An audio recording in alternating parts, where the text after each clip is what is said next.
Hey guys, so a group of chefs and I have all come together to basically say what we get annoyed about the most.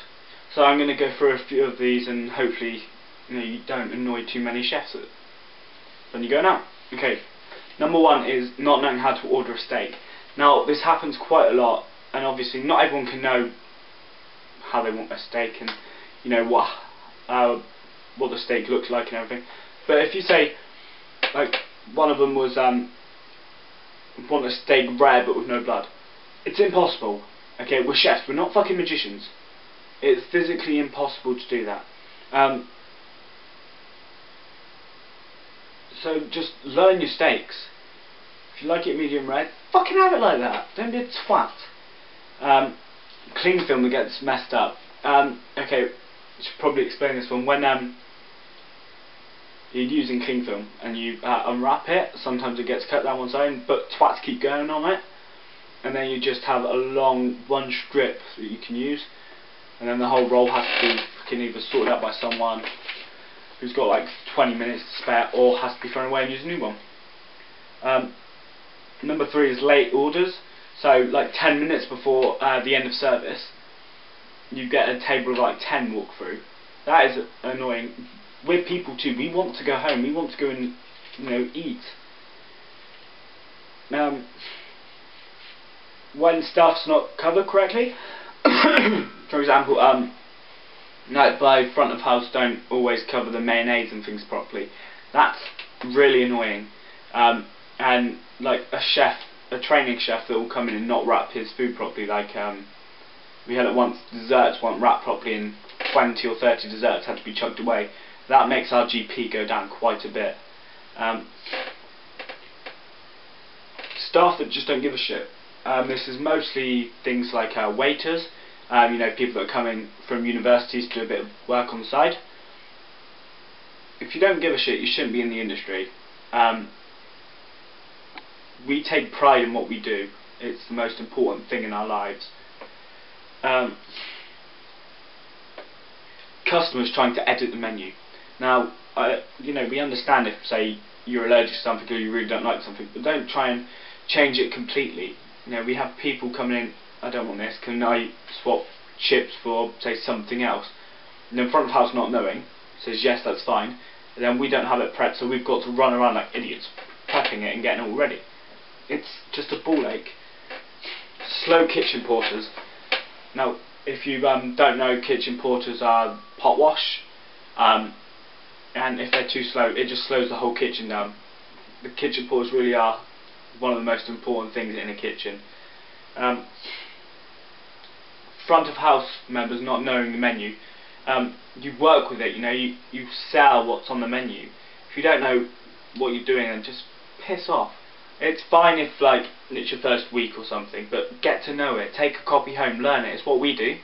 We don't have loads of copies of the menu all over the kitchen.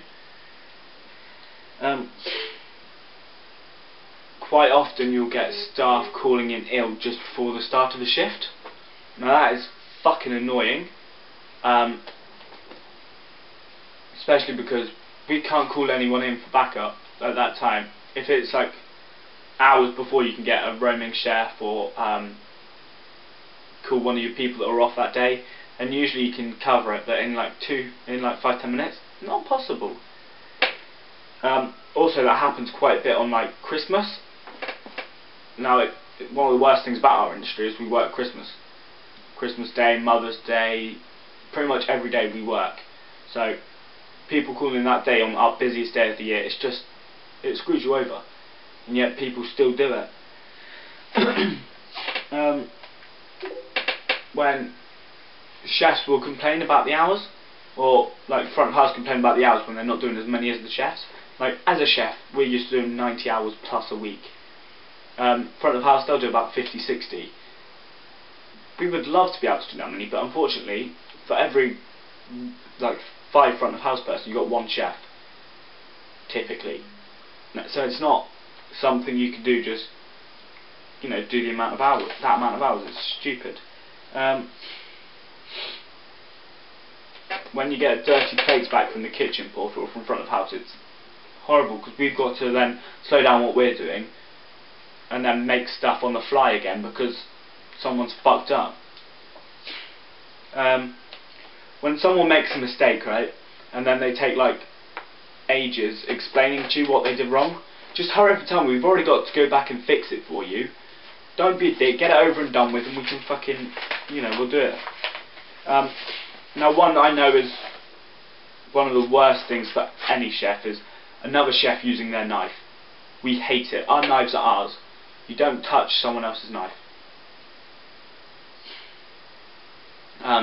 Using someone else's MEP list or mise en place or preparation. We have our own prep list. We write it every morning. Or whenever we start a shift, we write our MEP list and then we get on with it and work for it before service. We don't have time to get someone else to help us. We want to get our own list done so we know everything's done properly, and then, you know, if anything fucks up, we know we're to blame. Front of house members are quite, you know, most chefs in front of house don't get on very well, although they rely on each other quite a lot. But if you're going to be front of house, respect your chefs. Same for chefs, respect front of house.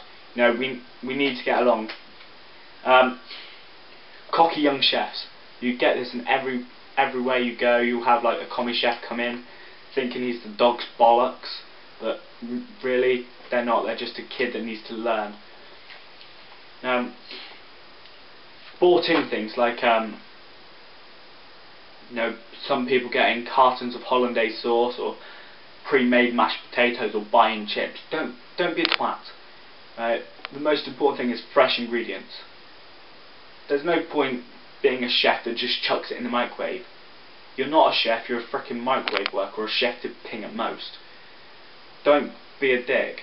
But the most important rule you could ever learn if you want to work in the kitchen, the chef is always right. Even when he's wrong, he's right. If you want to make it anywhere in the kitchen, respect your head chef. Thanks for watching, guys. Please like and subscribe. I make videos every day or two. I'll link my Twitter down in the description, so if you want to follow me on that. I'll also sort out my Snapchat soon. So, thanks for watching.